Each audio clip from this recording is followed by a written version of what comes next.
ఈ విషయానికి వచ్చేసరికి మీరు పని చేయమని వచ్చేసరికి మిమ్మల్ని తేల్చమని వచ్చేసరికి ఇది రాష్ట్ర ప్రభుత్వం వేరు కేంద్ర ప్రభుత్వం వేరు అని చెప్పడం కాదు. ఎన్డీఏ కూటమి ఇక్కడ ఉంది. ఎన్డీఏ కూటమి పని చేస్తుంది. ఎన్డీఏ కూటమికి పూర్తి బాధ్యత ఉంది. మీరు ఎప్పటిలోపు దోషుల్ని తేలుస్తారు ఫస్ట్ అది చెప్పండి. మీరు ఇప్పటి వరకు 9 నెలల కాలంలో ఇప్పటి వరకు మీరు చేసిన పని ఏంటి? కేవలం ఆరోపణలు చేయటమే మీ పని. మీ ప్రభుత్వానికి దోషులు తేల్చడం చేతనవుద్దా చేత కాదా? మీకు పరిపాలించడం వచ్చా రాదా? మీ దగ్గర మీ లాండ్ ఆర్డర్ సక్రమంగా మీ దగ్గర పని చేస్తుందా లేదా? ఇది మీరు దీనికి సమాధానం చెప్పకుండా గత ప్రభుత్వం ఇది చేసింది, చార్జ్ షీట్ లో ఇది పెట్టారు, మేము అది చేయలేకపోతున్నాం ఇది చేయలేకపోతున్నాం అంటే ఇంటెలిజెన్స్ కూడా చేయకుండా జరుగుతుందంటే మీరు ఆంధ్రప్రదేశ్ ఇంటెలిజెన్స్ వ్యవస్థ అంత బలహీనంగా ఉందని చెప్పదలుచుకున్నారా? చెప్పండి. ఇంటెలిజెన్స్ వ్యవస్థ మీకు పని చేస్తుందా లేదని చెప్పదలుచుకున్నారా? వంశీ గారు రియాక్ట్ అవ్వండి. ఆంధ్రప్రదేశ్ ఇంటెలిజెన్స్ వ్యవస్థ అంత బలహీనంగా లేదు పాదయాత్ర వెంకటేశ్వర రెడ్డి గారు. మీ కుట్రలు ఒక ఇంటెలిజెన్స్ వ్యవస్థనే దాటిపోయాయని చెప్పి అంటా ఉన్నాం. అంత క్రూరంగా మీ ప్రవర్తన ఉందని అంటా ఉన్నాం. ఆంధ్రప్రదేశ్ ఇంటెలిజెన్స్ వ్యవస్థ చాలా బ్రహ్మాండంగా ఉంది. 2014-19 వరకు ఆ ఇంటెలిజెన్స్ వ్యవస్థనే దాటేసి మీ కుట్రలు ఉన్నాయని అంటా ఉన్నాం. అంత కుట్ర పన్నారని చెప్పేసి చంద్రబాబు నాయుడు గారి ఉద్దేశం. మీరు ఒప్పుకున్నట్టే ప్రదర్శించాలనుకోవద్దండి వెంకటేశ్వర రెడ్డి గారు. నేను కూడా అరవగలను. అరిసి ఆధిక్యత సార్ 4 క్వశ్చన్లు అడుగుతాను సార్ మిమ్మల్ని.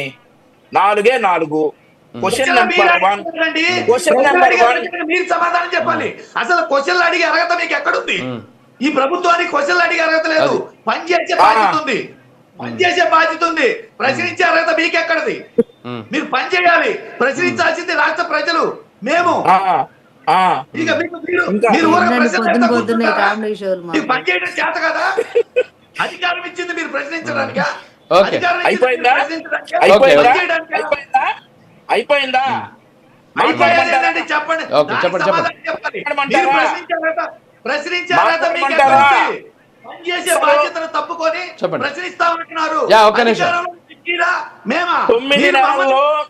9 నెలల్లో ఏం చేశారు ఈ కేసు నాకు చెప్పాలి అంటే మీకెవడో చెప్పడు.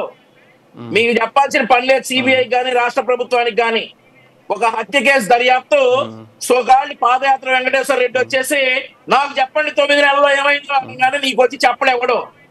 అర్థమవుతా ఉందా? నీకు చెప్తారు ఏ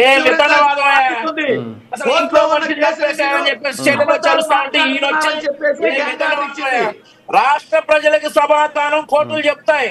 ఇప్పుడు నీకేదైనా అనుమానం ఉంటే రైట్ టు ఇన్ఫర్మేషన్ యాక్ట్ లో వేసుకో. అంతేగాని డిబేట్ లోకి వచ్చేసి 9 నెలల్లో సిబిఐ ఏం చేసింది అనేది నీకెవడో చెప్పడు. నీకు చెప్పడానికి కాదు సిబిఐ ఉంది. నేను చెప్పడానికి కాదు. ఇప్పుడు ఎన్ని రోజుల్లో కంప్లీట్ చేస్తాను చెప్పాలా? ఇదేమైనా ప్రాజెక్టా? ఎన్ని రోజుల్లో కంప్లీట్ చేయాలి చెప్పడానికి? ఇంట్లో ఉన్నటువంటి కుక్కను కూడా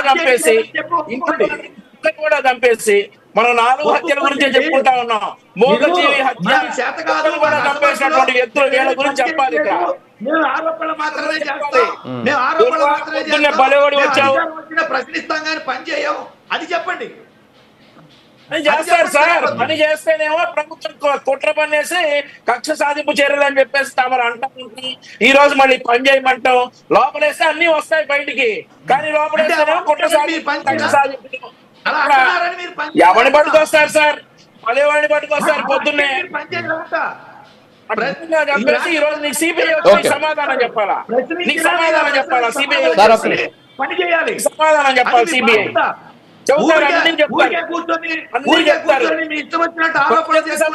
సరే ఓకే వంశీకృష్ణ గారు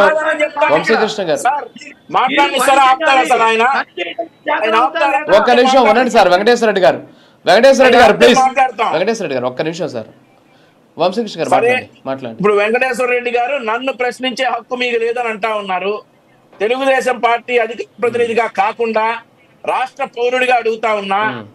అసలు గొడ్డలి పోటుని గుండెపోటుని ఎందుకన్నారు? పాయింట్ 1.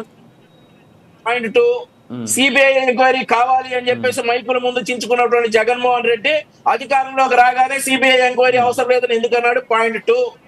పాయింట్ 3 అరెస్ట్ చేయడానికి వచ్చినటువంటి సిబిఐ అధికారుల మీద కేసులు ఎందుకు పెట్టారు. పాయింట్ 3. పాయింట్ 4 నంద్యాల హాస్పిటల్లో ఎందుకు దాక్కున్నారు. పాయింట్ 4 రాష్ట్ర పౌరుడిగా సమాధానాలు చెప్పండి. అడిగా మిమ్మల్ని సమాధానాలు చెప్పండి. గుండెపోటని ఎందుకు అన్నావు. గుండెపోటని చెప్తారు. వెయిట్. ఓకే మీరు అడిగారు కదా, ఒక్క నిమిషం. వంశకృష్ణ గారు, వెంకటేశ్వర రెడ్డి గారు మాట్లాడు వెంకటేశ్వర రెడ్డి గారు. ఆ ప్రశ్నలు అన్ని ఏదన్నా తప్పులైతే, మేము మాట్లాడిన విషయాల్లో తప్పులైతే, మీ దగ్గర నిజాలుంటే మీరు మేము చేసిన తప్పుల్ని చర్య తీసుకునే బాధ్యత మీ మీద ఉంది కదా. మీరు ఎందుకు చర్య తీసుకోవట్లేదు. ఎందుకన్నారు.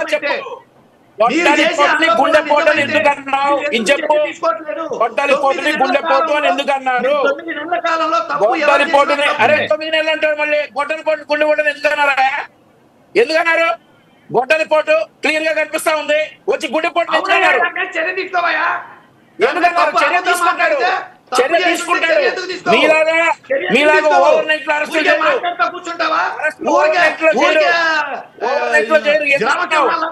ఎందుకన్నా చర్యలు తీసుకోమంటావా. నీ ఇష్టాన్ని నువ్వు చంపేసి చర్యలు తీసుకోమంటావా.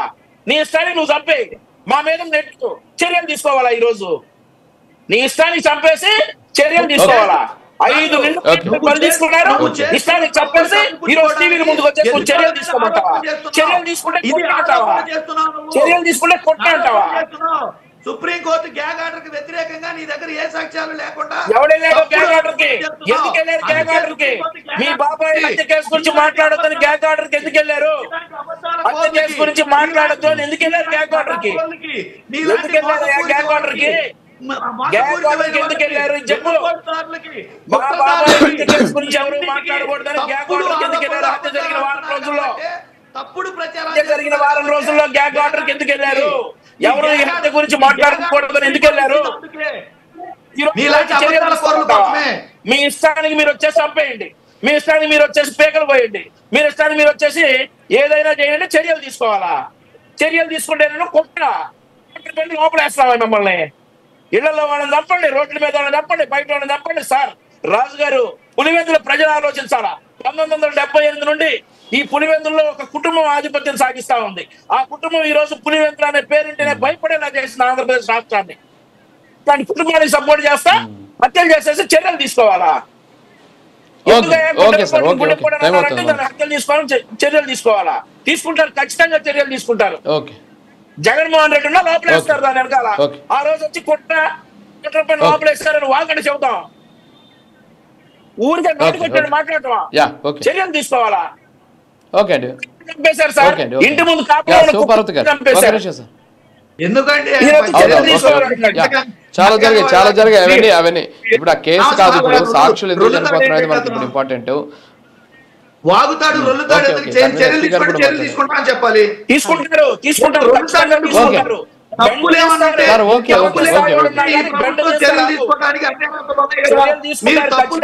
తీసుకోకుండా ఊరికే వాగుతా కూర్చుంటారు ఎందుకు.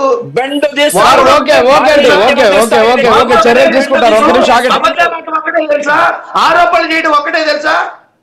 ఎందుకు రొల్లుతావు ఎందుకు. ఇవన్నీ ఆరోపణలు కాదు, అన్ని ఆధారాలు ఉన్నాయి. ఒక్క నిమిషం ఆగండి సార్.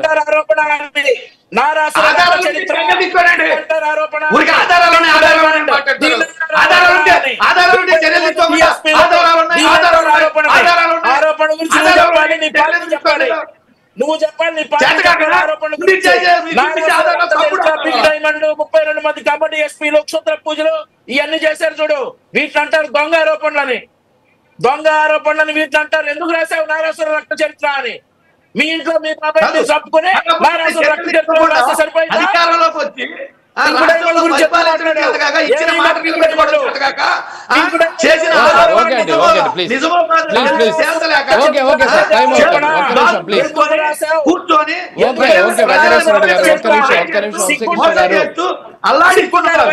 సరిపోదు. నారాసుర రక్త చరిత్ర అనేది ఆరోపణ. ఈ రోజు నువ్వు వచ్చి ఆరోపణ చేస్తే సరిపోయిందా అంటున్నావు. పింక్ డైమండ్ అనేది ఆరోపణ. దేవత ఉండే వదల్లా మీరు ఆరోపణ చేయడంలో. పింక్ డైమండ్ అనేది ఆరోపణ. ఎక్కడ ఉంది పింక్ డైమండ్?